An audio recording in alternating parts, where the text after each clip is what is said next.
Delight your customer. Prevent things from happening in the first place. Mind your cash. Sit back and watch it happen.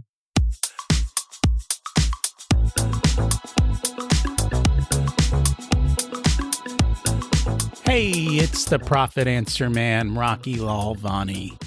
If you're new to the podcast, check out my interview with Mike Michalowicz. It's episode number 2. If you want to hear about each chapter in the Profit First book, go back and listen to episodes 3 through 13. Episode 1 is the why and how. On the Profit Answer Man, we learn money mastery without all the complicated accounting mumbo-jumbo using a simple system. Your accountant is busy documenting your transactions and creating a rearview mirror of what happened. My guess is you don't even look at the reports they sent you. If you're like most business owners, you struggle with this, and it's not your fault. We aren't taught money in school, and accountants aren't taught how to be profitable. The Profit First system created by Mike Michalowicz works, and he certified me to help you implement the system in your business. Remember, the new equation is sales minus profit equals expenses. Let's face it, without cash flow, you can't pay your employees, buy needed materials, or pay your mortgage and support your family. I help you to do that and more, so you can focus on the parts of the business you love and receive the rewards for your labor and investment into your business. The stronger you are as a business owner, the more jobs you create, the better we are as a country. Small business owners are the backbone of America, and for that, you deserve to be well rewarded. Just remember, more revenue does not equal more profit. That's why we focus on the bottom line. Today, we're going to geek out about my favorite subject. Work less, make more, have fun. That's what cash flow mastery does when you couple it with a business model that makes your life easy. And it's what we do for our clients. Next week, I'm going to lay it all out for you and share with you how it is. Think of today as just laying the groundwork for that episode. Our guest also loves this, and he's going to share his views on how to improve your cash flow. Anthony Nitsos is CEO and founder of SaaS Gurus. He is a seasoned financial strategist with a unique background in human medicine and finance. He's devoted to delivering fractional CFO services tailored to SaaS startups and their distinct needs. He's got a proven track record, and he excels in elevating financial strategy, addressing root causes of challenges, and driving company value. He's even had a couple of unicorn exits himself. He helps empower SaaS startup CEOs and founders with a holistic business insights, redefining the CFO role in the dynamic SaaS finance world. Let's meet him and see how he does this. Welcome to the Profit Answer Man, Anthony Nitsos. It's great to have you join us today. Thank you. I really appreciate it, Rocky. And I am excited for the conversation and to learn from you. Can you share a little bit about yourself and your business? So I'm the CEO of SaaS Gurus. We are a firm that provides fractional CFO and a bunch of other finance and accounting and back office strategy and tactics to tech startups. So specifically SaaS companies that are software. I founded it many years ago to work specifically in this industry. I am not first and foremost a finance person. I am a medical school dropout who ultimately ended up in finance as a means to help companies figure out how to make themselves better. Kind of in a way, I never left med school. My journeys through that have been through process reengineering for manufacturing companies. I've also done ERP implementations, led those, for large groups. Also worked as a Japanese controller for a while, which was a very interesting experience. And a lot of what I learned from that and med school, actually, I use in my work day in and day out. What was it that you learned from that? Well, so from the medical school side of things, I learned early on, there was one of the reasons why I dropped out was the fact that we were making profits off of sick people. And, I had a real philosophical issue with that, deep, and still do to this day. And to that end, it was like we have created a sick care system, not a healthcare system, because we provide things that keep people to consume our healthcare dollars. And you can see this reflected in how much money we spend each year on healthcare. I don't want to go down that rabbit hole, but in the end, the program I got into was a little bit different because it really focused on preventive medicine and figuring out ways to keep people out of the medical system and thereby reducing costs. And so that preventive attitude of let's find the root cause and treat that, not the symptoms, is one of the first core lessons that I took forward into, the rest of my life and what I use today. So when we have a problem in accounting or finance or whatever it is, I'm not looking to, Band-Aid it. I'm looking to go back. How did that happen and how do we prevent it from happening? I'm laughing because most business owners, the way they solve problems is they throw money at it. No. I'm a cheap bastard. Excuse me. I probably shouldn't say that on TV. I'm a cheap bugger. So I want to spend as little as I can to get as big a buck out of it. First of all, I'm from Greek immigrants. So, let's talk about being, frugal. I grew up in that household, but the Japanese take it to like an art level. When the reason why I studied Japanese and ultimately became a controller of a Japanese manufacturing company is because I grew up in Michigan and they kicked the living crap out of us for decades, right? Our automotive industry got wiped out in many large parts due to the Japanese competition. So I really wanted to understand the enemy. I really did. And I went over there and I lived there and I studied their techniques and ultimately came back here and worked for one of their companies. And they really came up with the other part of this, which is that preventive piece. Prevent before you detect, before you control your quality. And you can apply those concepts to just about literally any business process that runs in a semi-repetitive manner. Like invoice collection or invoice generation or sales order creation or whatever it happens to be, you can standardize those things so that errors don't happen and you don't end up chasing and spending, precious human resource time and money on, administrivia and clerical crap and other things that get in the way of running your business. It's funny. I remember back in the 80s when Japan was truly accelerating and going to the top of their game. Clearly that didn't work out perfectly for them. And tech was also going up. And I remember reading this story of a company that went to Japan and said, we want you to make these circuit boards. But here's the thing. We need a 98%, like you can only fail 2% of the time. And the Japanese are looking at them like they couldn't understand why they would accept the 2% failure rate. Why it was so horribly that horrible, right? Yeah. Why is it so high? Exactly. And yet, that's not the American way. Well, but see, that's the thing, is that I took that and said it ought to be the American way. It ought to be this the way. Doesn't matter what country you're in. Ultimately, in the end, you take the let's go after the root cause and treat that and not the symptom mentality and training. And you add to it the Deming's hierarchy of controls, as it's called, which is prevent the error from happening in the first place. Then, if you have to, use detective controls to find it. And if both of those fail, you have to have corrective controls and in an increasing order of cost to you, right? So the Japanese had this great phrase. It's called pokayoke. People read it that way. It actually translates bakayoke, which is idiot cannot do. So it's the exact same idiot proof. Right? So you create processes that humans can't screw up. And then it's rinse, repeat. So we have that here in America. Maybe I'll get in trouble for saying this. McDonald's.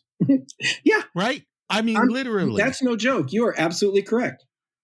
Yeah. You go to McDonald's because every time you go to McDonald's, that filet of fish is going to taste exactly the way it has before. And that's the way you want it. I happen to love filet of fish.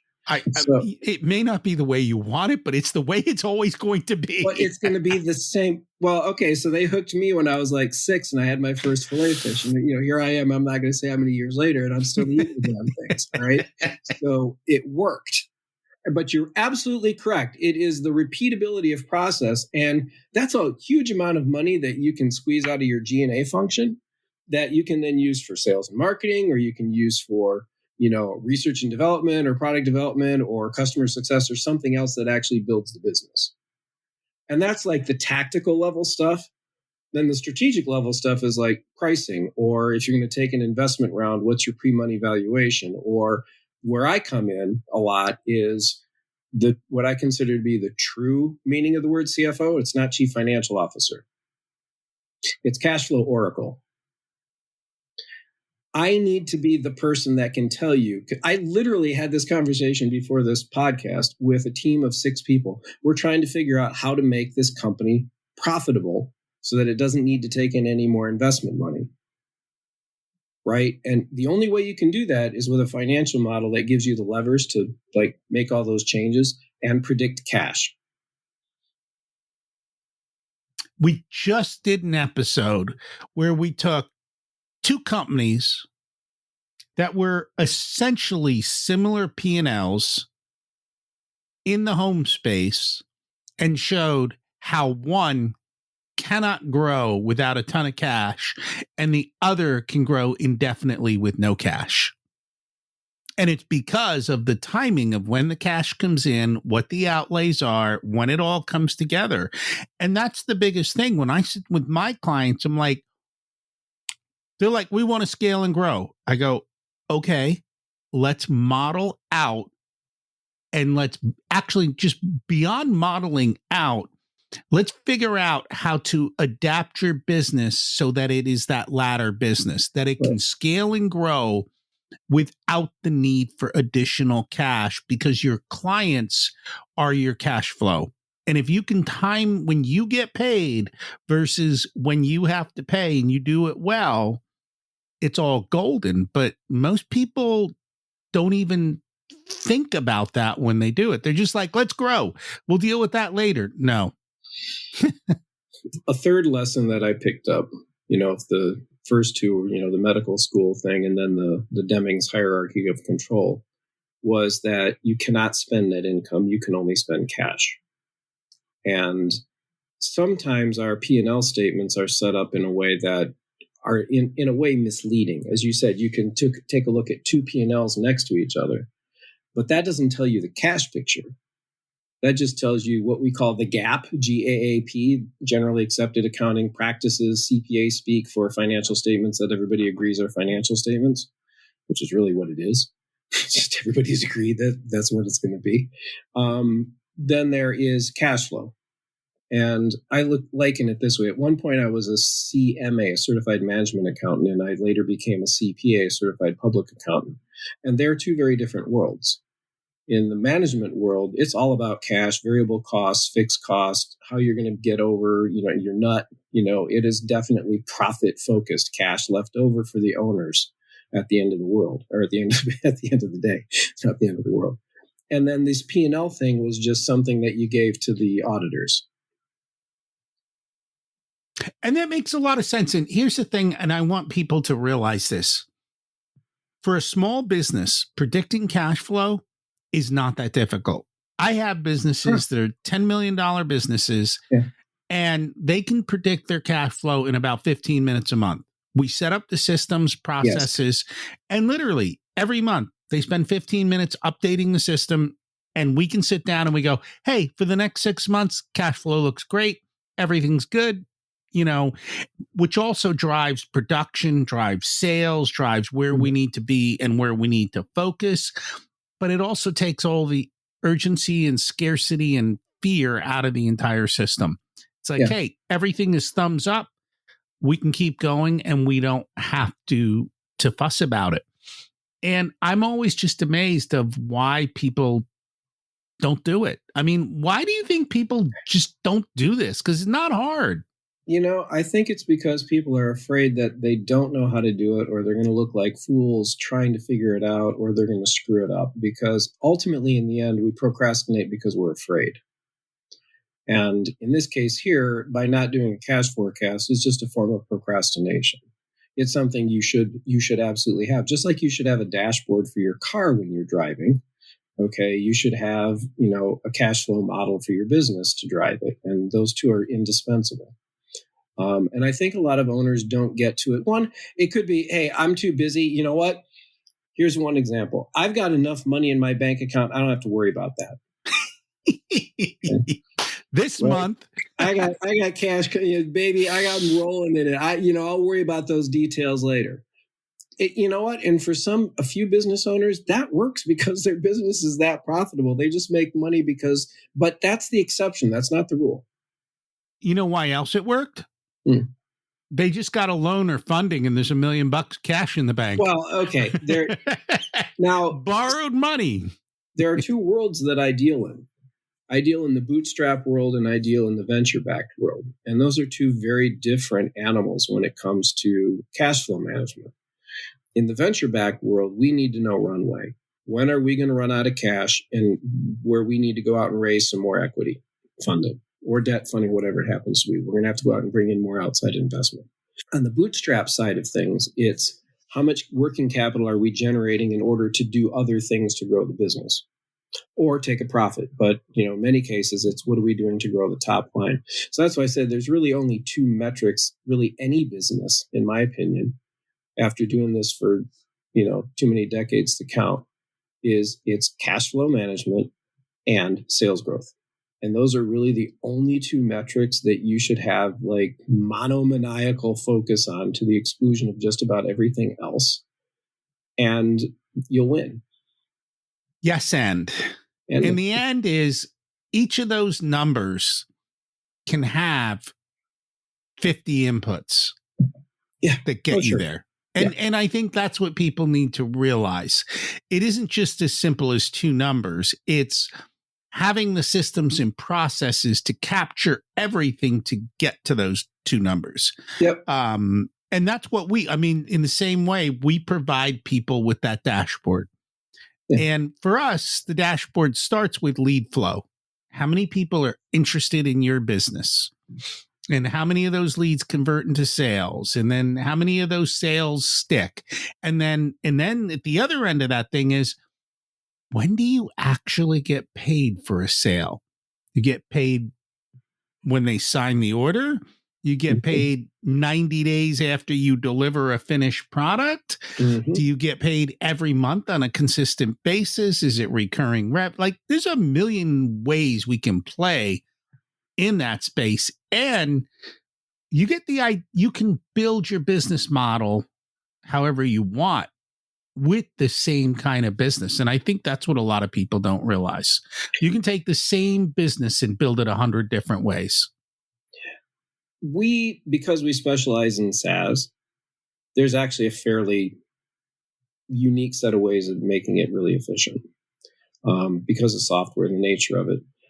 A lot of software as a subscription is prepaid in advance, right?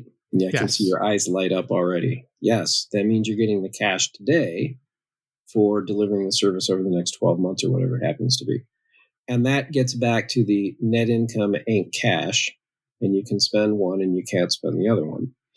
So on a net income basis, I may only recognize $10,000 worth of revenue for that contract, but I just collected a $120K check. So let's talk about that, because you might do that. But a lot of business owners, if they collect the $120K, they go, oh, I got money, and they go spend it. And they forget they've got 11 months that they got to live off of that money. Right? Exactly. And so you've got to, same thing, even in the trades, they get a deposit on a job that's starting in 3 months. You can't spend that money today. That money needs to be segregated and saved until the actual delivery begins, and you've earned it. Or you're using it to buy raw materials in advance and place deposits on same. But yeah, it should be used just for that job. Correct. Whereas a lot of people are collecting the money today to pay yesterday's bills, which is why they're always in trouble. So now we go back to why the P&L actually is valuable. It's not, I was kind of joking about it. It's like, yeah, cash flow is absolutely the most important one. But the reason why you want the P&L is that helps your diagnosis. The cash flow is really the result of all of those inputs, as you point out. But you can't really, I mean, you can analyze cash and there's ways to do it, but your P&L is what you really want to analyze. Where's my gross margin? Am I making enough? Am I above or below industry standard? Am I making enough on gross margin?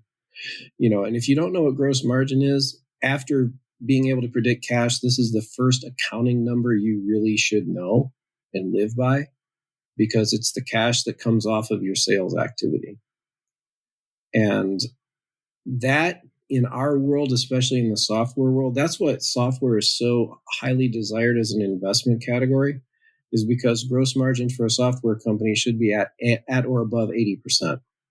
And if you're in manufacturing, you're laughing and falling out of your chair right now. I know you are. Right? And I get that. I prefer business owners look at gross margin versus sales. And the reason I do that, it's a mindset shift. Yeah. Hey, this is what I actually have to run my company on. So you sell $100,000, and in your case, they've got 20% cost, so they've got $80,000 to run their business. Okay. Yeah.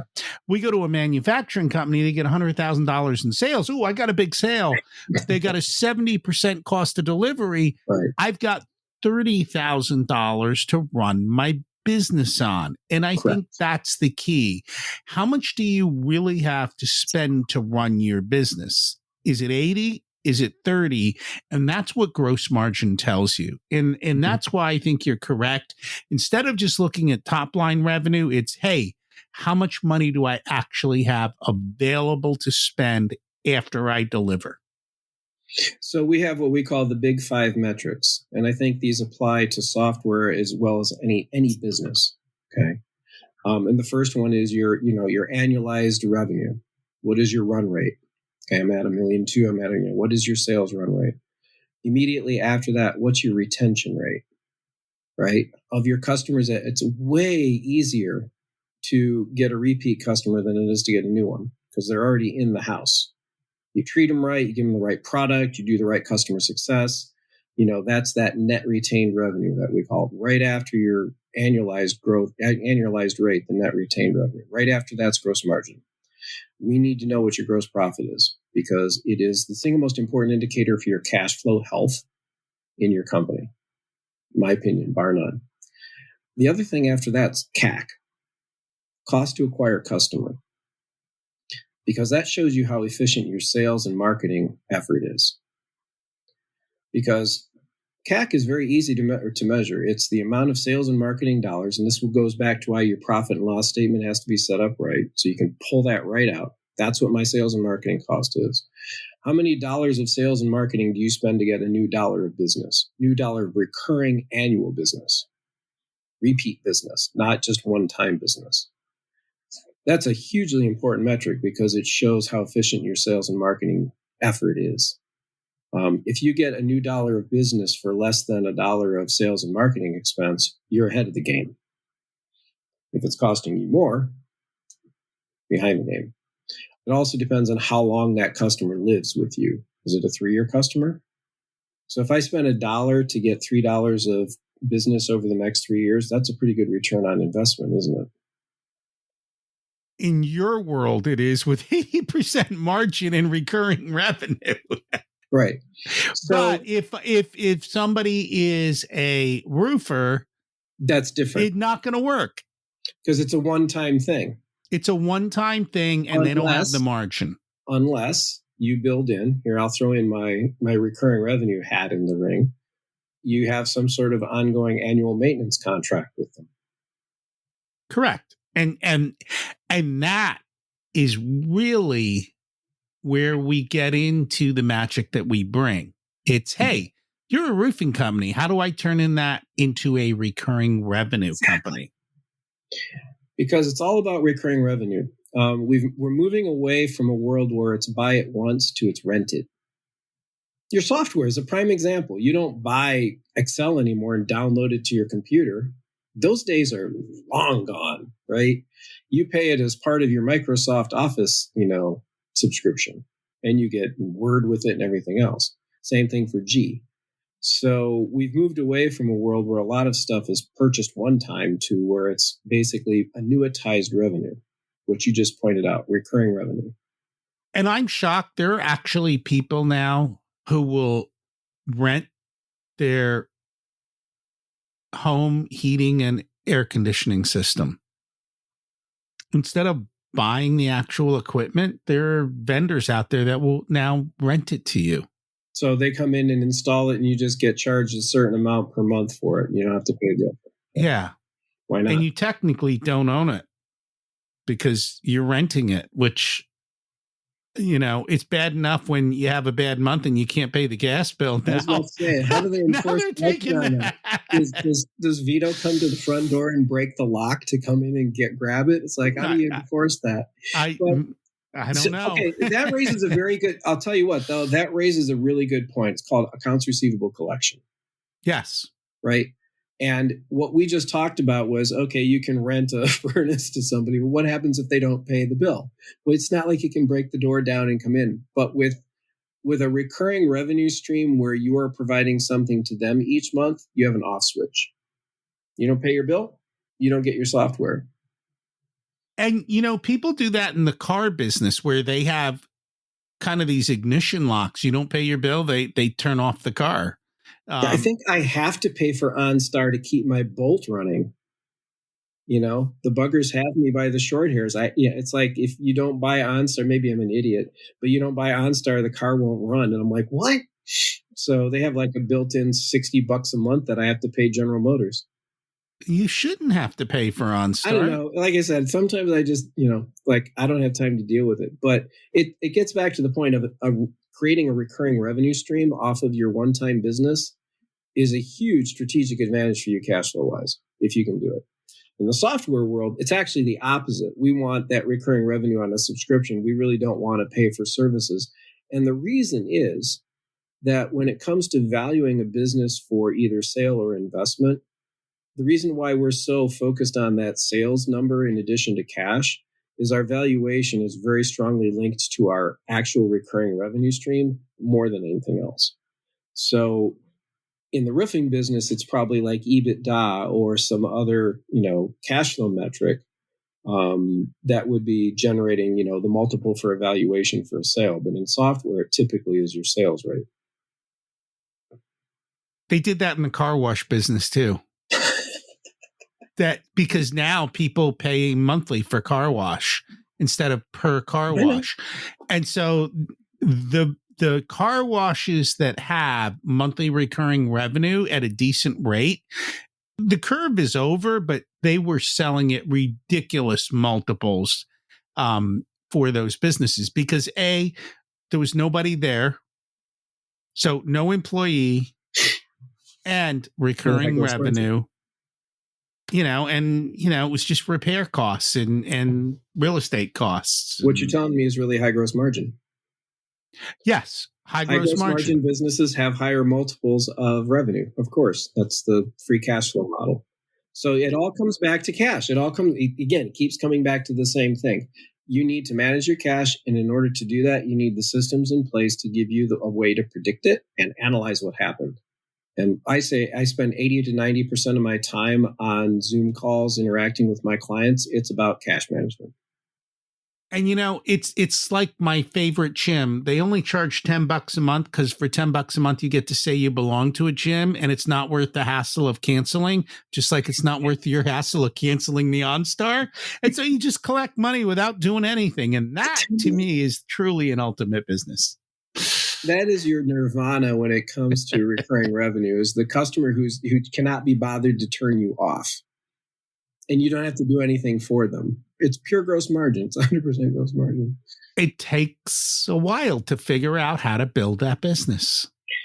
And, somebody asked me this the other day because, I built a business and it is successful. And we have a lot of clients and they're really happy. So, what he wants to do something similar. And I'll say, number one, it doesn't matter what business you're in. Take the business metrics out of it. Exceeding customer expectation is the single most important thing you can control to increase your revenues. Not just meeting customer expectation. I got this from the Japanese. They're like, A merely satisfied customer is a bored customer. A customer whose expectations are exceeded is an excited customer, and they will tell others about you. And I've lived by that motto ever since, and I can tell you it works. How long do you think it takes to grow with that kind of a model? Meaning, how quickly will people tell other people? I'll tell you how it happened for me. Right? So we found our niche, and we decided this was the niche we were going to lean into. And that was January of 2020 when COVID started. Niche being the SaaS niche. Up until then, I'd done fractional CFO work for many years, but it was like, okay, we're now going to lean heavily into the software world. Because one lesson I learned a long time ago is niche makes you rich. So become an expert in a niche and lean into it. I started off with 3 clients. We are now 4 years later. It's well over a couple of dozen. And our average contract value is nice. Okay. The amount of money that we make per client per year, I'm not going to disclose it, is a nice 5 to 6 figures number. So you start multiplying that. It doesn't take many customers for us to grow our revenue. So, and it was all because in the beginning, I started off, I was the expert. I've had 2 unicorn exits in my experience, and both of them were here in Ann Arbor, as a matter of fact. Both of the unicorns in Ann Arbor, I happen to have worked on both of them and helped with those exits. And that right there, that experience of, yes, I know what it's like to take a company from 5 to 50 million and from 15 to 150 million. Those kinds of experiences, plus all the really small business experience, allowed me to just, when I come in, I'm not experimenting, I'm executing. And I that's one thing I reinforce to my team and also my clients is I know you're paying me to execute, not experiment. In other words, I'm coming in to cure the problems so that you don't have them. And anticipating questions. You remember the TV program MASH? Who can forget Radar, right? Radar would know the answer to the question before the colonel asked it. I channel my inner Radar at every opportunity. I'm trying to figure out what is it that my client is going to ask me. Before they ask me, I want to have that answer. And if they don't ask me, I'm going to say, you should have asked me about. Right? That being able to open up and surprise and delight them with something that they hadn't really considered before. That to me is those are the days I live for, because that means I've really done my job, which is I've exceeded your expectation. You didn't expect to know that. You didn't expect to learn that. You didn't expect to see that, or whatever it was. And, I think for a lot of businesses, the question they all ask is, how do I increase sales? And I think more often than not, they're probably asking the wrong question at the wrong time. That there are many other things they should be focused on before they ask, how do I increase sales? And they're usually asking that because they have a cash flow crunch. And so they think the answer or the problem is more sales. It could be in the expense. It could be in the cost structure, right? It could be a pricing. It could be cost. It could be your AR and your accounts payable. It could be a million things. It could be, and this is the one that is the hardest, inefficiency in delivery that you don't necessarily see. It takes us 5 hours to deliver this, and so we priced it for 5 hours, and you're busy running around and your people are taking 15. Where does that show up? Unless you've got systems to manage or know that, you don't see that kind of inefficiency in the system. And that much time wasted. And it's all of those things. And that's why I say increasing the revenue may not be the question to ask yet. No. And the other side to that is, do you have the capacity to take on increased revenue without sacrificing quality? The Japanese, again, standing up and saying, you know what? to your point about is 2% failure rate good enough? And the Japanese are looking at them like, what rock did you just crawl out from under? We do 3 parts per million. Thank you very much. Right. And that's 0.9999997. I think if I counted them right, percent correct, not 98.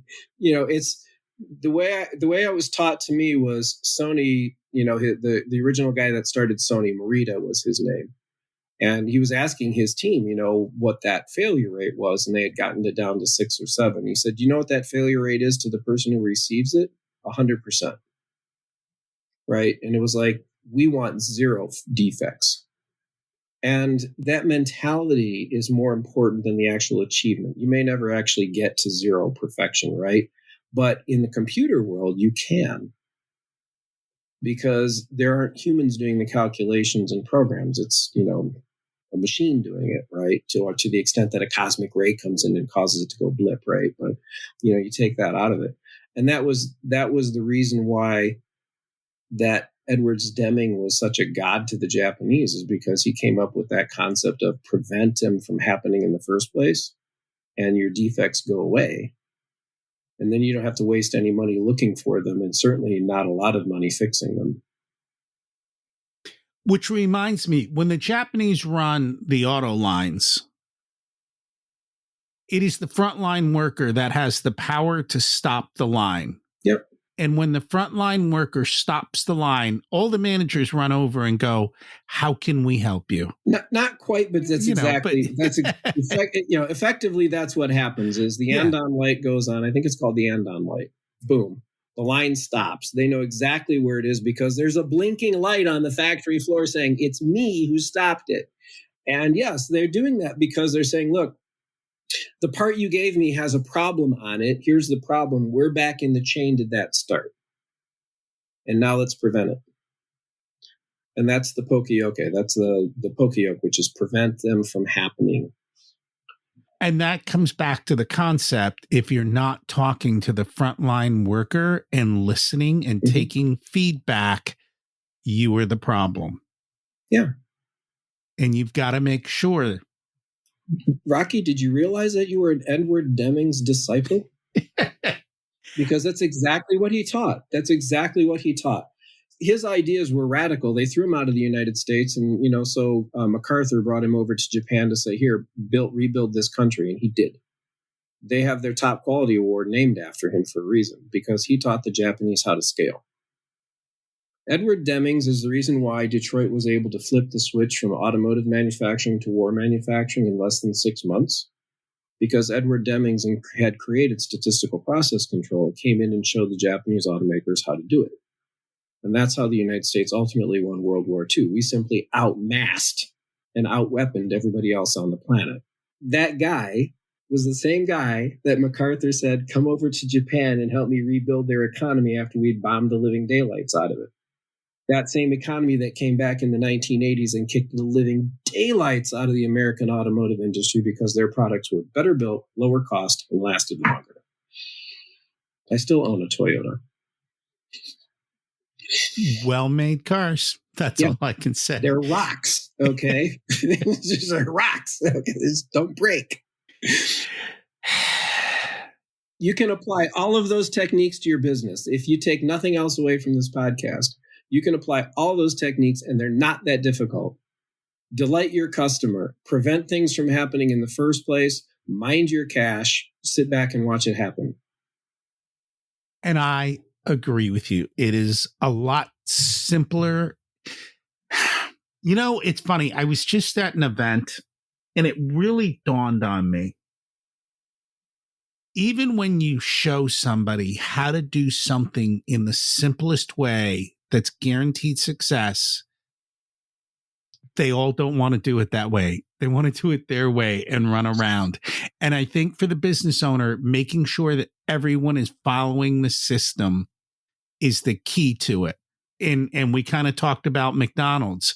You don't go into McDonald's and go, "Can I have pizza?" And the guy goes, "Yeah, we can make that. We'll figure it out. We have the ingredients." No. They pay you to execute, not experiment. Not experiment. You execute. This is what we do. This is how we do it. This is our process.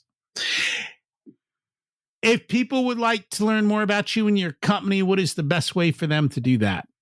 So we are software as a subscription, SaaS, SaaS, gurus, just like, the Indian gurus.io /lab, LAB, laboratory.